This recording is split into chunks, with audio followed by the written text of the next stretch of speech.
everyone to learn the importance of church planting. And especially this is a subject, this is another subject that is so dear to my heart, that I wanted to see more churches planted, especially in South Asia, right? And I will, I sometimes I tell, all right, to my wife, and what you would like to see. Well, before I die, I would like to see more churches planted, biblical churches planted in South Asia. So this has been a desire from years ago, but now I'm somehow, because of COVID, we were able to begin this institute, and God wonderfully worked out some of the things, and able to see some of the brothers from other countries part of our institute, and we hope to see that in the future more churches planted, not only in our country, in India, or we would like to see neighboring countries as well. We'll see. So that means I believe that these things will not take place unless and until we talk about it and teach about it. And it is very rare that Bible colleges and seminaries teach this subject. I have read many books on this topic, and a lot of discussions I have had with a lot of people. And so I wanted to put in this one in a way that we can look into the Bible in a way that, okay, we feel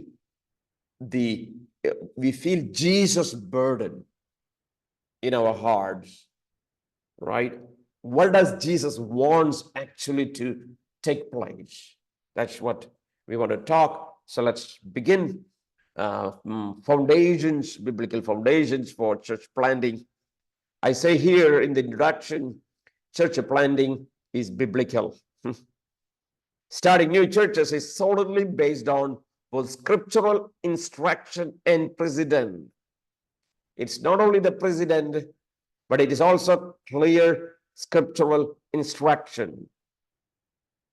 This alone should be sufficient reason for multiplying new congregations. Biblical evidence is based on, at least I would say, 6 or 5, maybe that was a mistake. I want to say 5. Yes, 5 scriptural themes and maybe a couple of theological issues that we want to look at here. Let's look at biblical imperative. Why should we plant churches? Why? Point number 1, promise of Jesus. Promise of Jesus. Matthew 16, right? Let's read that verse. Friends, can one of you read for me? Matthew 16.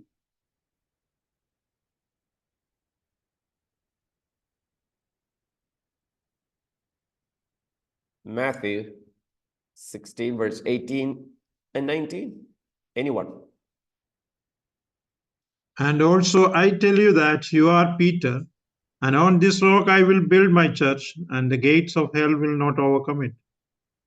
Right. And I will give to you the keys of the kingdom of heaven, and whatever you bind on earth will be bound in heaven, and whatever you loose on earth will be loosed in heaven. Yes. So you have Jesus' promise, right? And versus you are Peter, upon this rock I will build my church. Look at that phrase, my church, right? My church. Christ is the one planting and growing his church. Jesus plants his church, Jesus grows his church. It is Jesus' church. By calling it my church, he is stressing that he alone is its architect. He alone is the builder. He alone is the owner. He alone is the Lord of the church. I have got some other verses as well, right? Church belongs to Jesus. Church belongs to Jesus. He is the architect. He designed it. He is the builder. He is the owner. He is the master. All right? No question. Period.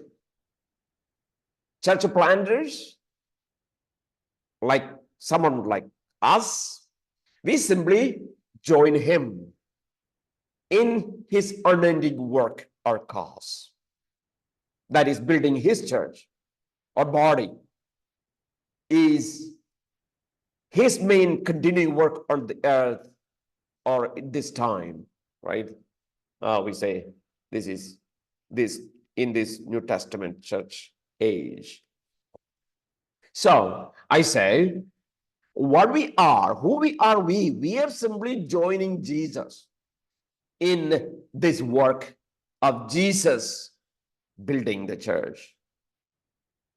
His constant work in this age, right? Jesus' constant work in this age is gathering his redeemed ones into his body and into local bodies, right? That is Jesus' agenda. He gathers the redeemed ones into his body, and also those who are gathered in his body are gathered into local bodies. That is the church. Now, so Jesus promised in Matthew 16, I will build my church. But when it comes to the same gospel, Matthew chapter 28, we read verse 19 to 20, the command, not only the promise, but the command. Let's look at that verse. Can you read Matthew 28? Anyone? Anyone can read? Matthew 28, verse 8, 19, and 20. Go therefore and make disciples of all nations and baptizing them in the name of the Father and of the Son and of the Holy Spirit, teaching them to observe everything that I have commanded you. And see, I am with you always, even to the end of the age. Yes.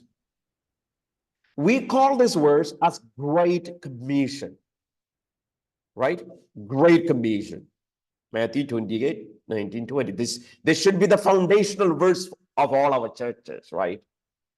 Great Commission. The Great Commission requires the multiplying of new churches. Multiplying of new churches. What is that? Church mission and vision is clear. What is that? The pursuit, evangelization, and discipling of lost people. Pursuit of lost people, evangelization of the lost people, discipling of lost people. We need to pursue them, seek them, search for people, share the gospel, disciple them. This is what we want. The focus is to be, right, on making disciples, right? Remember, now, the first subject that I taught in this institute was the philosophy of the church ministry.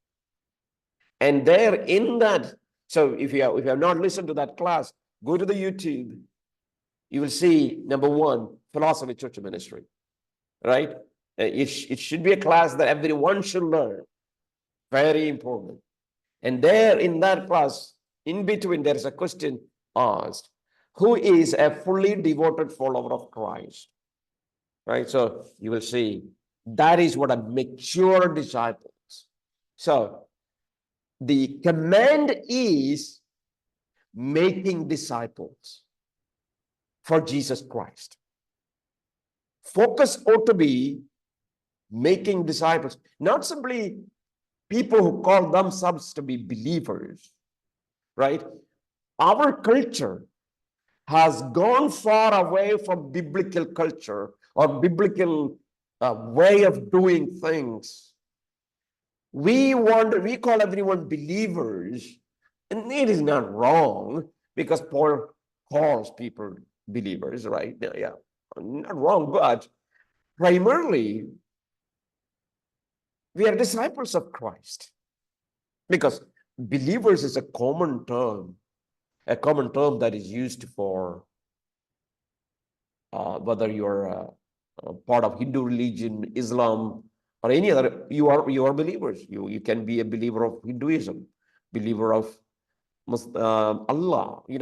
You can believe in anything, so you can be a believer. So that's much generic term.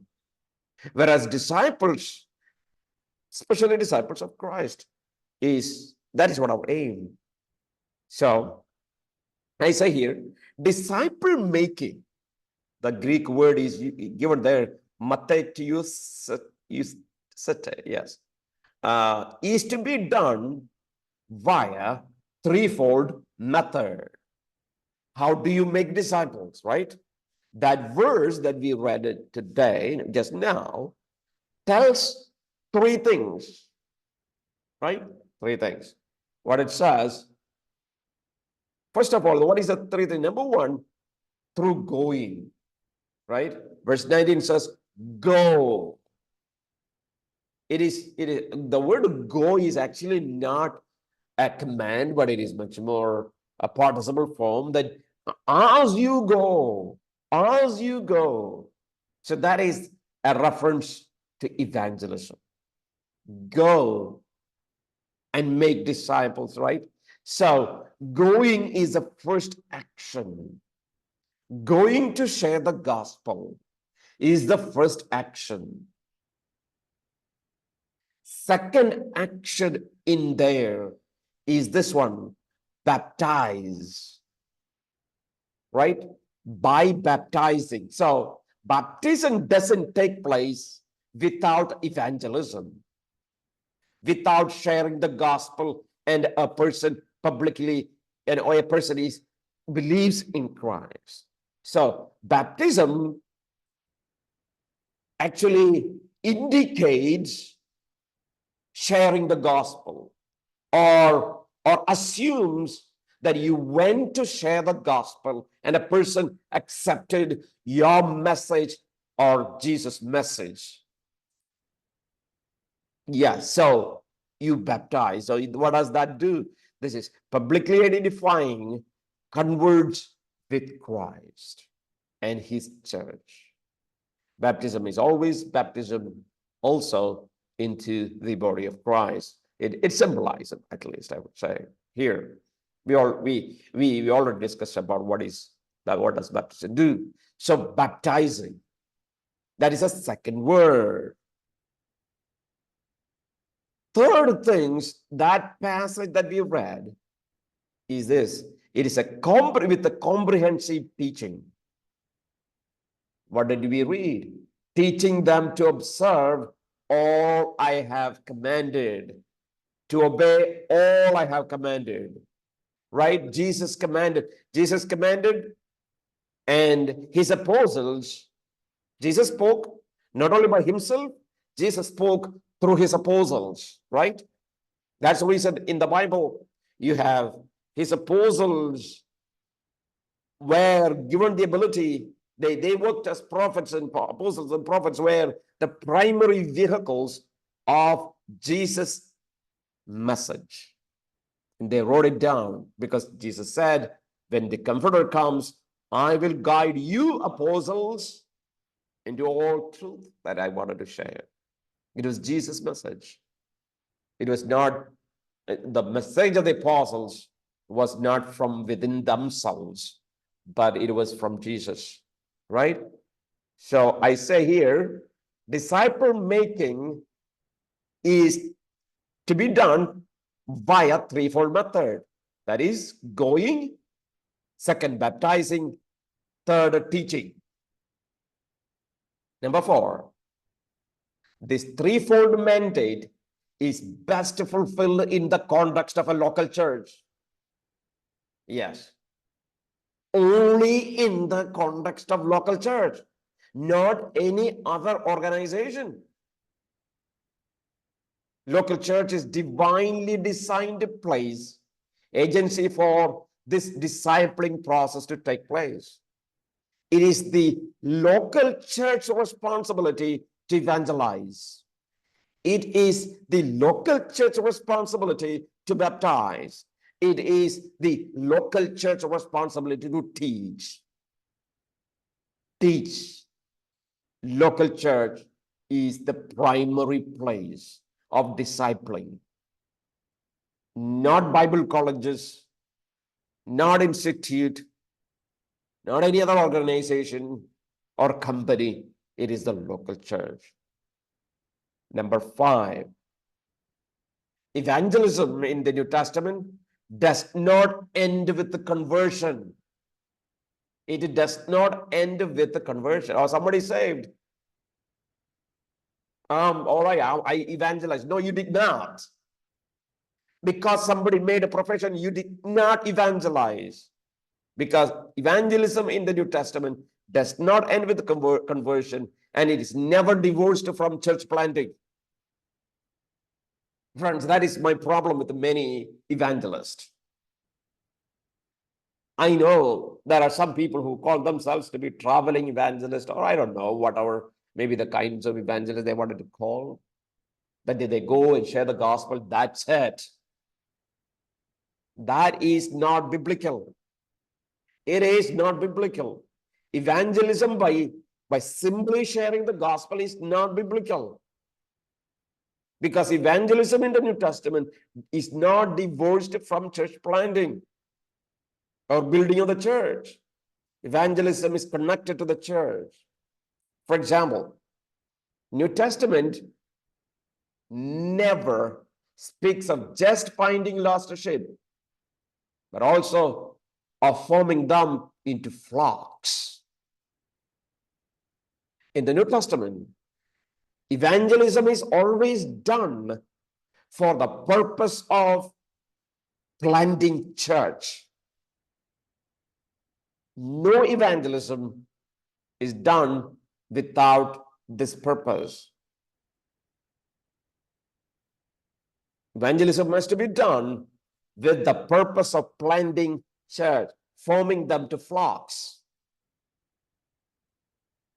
People of God must be gathered together. Christian faith is never solitary faith. New believers are to be in community. Into a community. Friends, this is very, very important. God did not send you simply to share the gospel and leave them whatever they want to do, wherever they wanted to go. They should be gathered together. Christian faith never be in a solitary faith. New believers are to be part of community. It is Christ's command.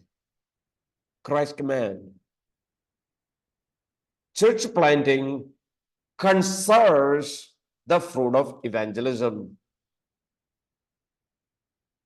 It protects the fruit of evangelism. It would have been easy for Jesus to, evangelize the whole world. Or Jesus could have used millions of angels. He doesn't do it. That is a reason. Because Jesus' message is not simply telling about him. It is Jesus' policy is making disciples who will follow him. So I say first of all, the Great Commission requires the multiplying of new churches. All right? Multiplying new churches. Now, point number B. Christ's discipling strategy, or we call his marching orders for the church for reaching each generation is threefold. Christ's marching orders, threefold: evangelization of sinners, edification of disciples, establishment of churches. That's what Christ's marching orders. Three things should take place, right? Evangelization of sinners, edification of disciples, establishment of churches. So three things are very, very important. This is what Christ ordered. This is what we get from the Great Commission. Number C, Great Commission is a systematic program for the establishing of growing, discipling, reproducing biblical churches. Yes? Jesus is so wise, and in that last couple of verses, he clearly sets out what his disciples, the apostles, should do so that this gospel can reach the whole world. It is, right? It's a systematic program for establishing of growing, discipling, reproducing biblical churches. Number D, the target of our discipling and church planning efforts. And what should we target? This is to be among all nations. The target of our discipling. Look at that verse, right? Jesus said, no, let me read again. We read, but now I wanted to focus something, right? It says, go therefore and make disciples of all the nations. Friends, what is the word all the nations means? The word nation, simply the Greek word ethne. Pandata ethne, all the nations. Remember ethne? From ethne, you got the word ethnicity. Ethnicity. Remember? Sometimes we say an ethnic group, right? People group. One ethnic group. That means church planting efforts to be among all ethnic group. All ethnic group. Yes. That means these are not political nation states. When all the nations doesn't mean all the political countries. Okay, church planting in India, church planting in Uganda, church planting in Pakistan. No, that's not the way it is. It is much more narrower in sense, but it is ethnic people groups. For example, church planting among this tribe number 2, tribe number 3, tribe number 4, ethnic groups, various ethnic groups.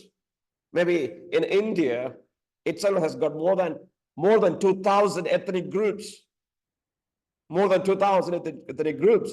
Majority of them are unreached people groups.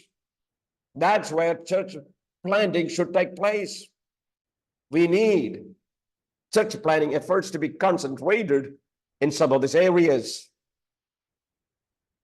And I believe that God will raise some people, men, who are committed to plant churches in certain ethnic groups where there is no church at all. So the phrase pandata ethne occurs in the Greek New Testament 18 times. And in all, but one case has a sense of people groups, not simply Gentile individuals. So that means out of 18, except one, rest of all, it is people groups. Furthermore, the phrase occurs in the Greek Old Testament, in the Old Testament about 100 times, and always carries the idea of people groups outside of Israel. Gentiles means people groups outside of Israel. So church planting among all nations is not the nation, or maybe in NASB it is said it is nation, or maybe King James Bible it said all Gentiles. It's just general term, but that is not the Greek word actually says. Greek word says among all ethnic groups. So you don't do a missionary work, you don't do anything real missionary work unless you are engaged in church planting ministry. Right? That's what we want to see, because that's what the fulfillment of the Great Commission. So the target is all people groups. So now, number 2, I say, Great Commission goal of missions. Great Commission goal of missions is not to merely win as many individuals as possible. Yeah. Here is the common misconception. What is that? Oh, we want to win many souls. Is it wrong? It's not wrong. But that is not the focus of Great Commission. Winning souls is most important thing. No. Let me say outrightly, winning soul is, as many as souls is not important. Nor even to win as many as we can from the most responsive people groups of the world also is not that important, because there are certain places people are more responsive. Yeah. If you go to Africa, there are some areas people are much responsive. It is like very easily you can plant churches in some of African countries because they are eager to listen, eager to understand, things like that. No, even not that, nor even to win as many as we can from the most responsive people groups of the world, but rather to win individuals from among all. That is the important point. Win individuals from all people groups of the world. Yeah, that is the most important thing. That we need to see disciple for Jesus Christ from among all people groups. From among all people groups. We need to see. We wanted to see gospel is reached to all those hilly tribes, people who live in the hills, people live in various parts of the nations where there are no churches. That is what the Great Commission is about. Christ actually gives, if you look at 3 targets or guidelines for measuring our Great Commission task. How did I fulfill the Great Commission? 3 targets. Did we fulfill that? That is the question. What is that? Number 1 is ethnic guideline. That is what you read in Matthew 28:19. There should be churches. That means gospel should have the access for all people groups. All people groups should have the gospel access, right? That's the number 1. Or maybe the remote tribe that we have. That means it's because, remember, what is Revelation chapter 5? What do we read? I just want you to maybe prick your brain again into Revelation. Revelation chapter 5. Here is God's people worship, right?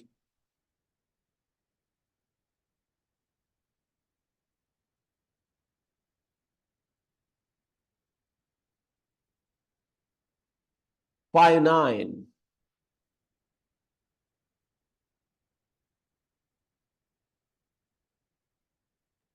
Can you read verse 9? And Revelation this 5 9. and they sang a song.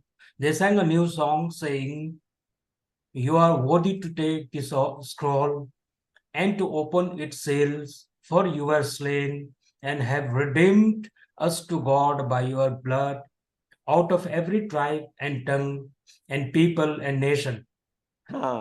It says, from every, yes, that means you have purchased people.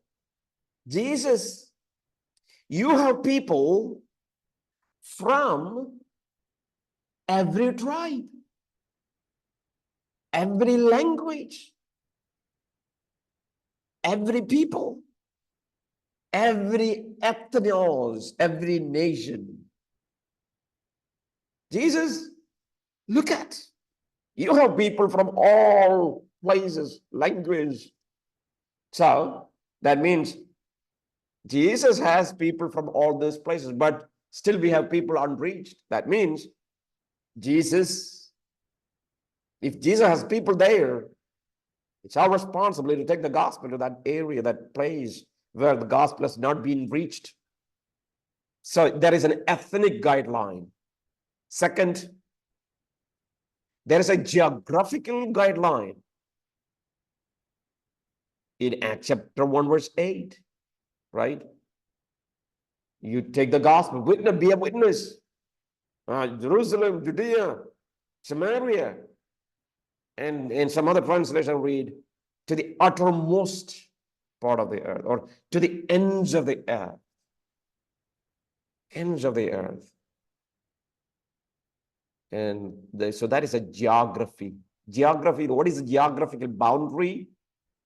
The ends of the earth. That means everywhere, right? Ends of the earth. Geography, look at the whole earth. Then demographic, we are talking about not only just demography, not only ethnicity or geography, but demography guideline, talking about individual people. It said, go into all the world, everywhere, to all creatures. To all creatures means to everyone. Everyone should hear. So yes, so this is, Christ actually gives these three targets.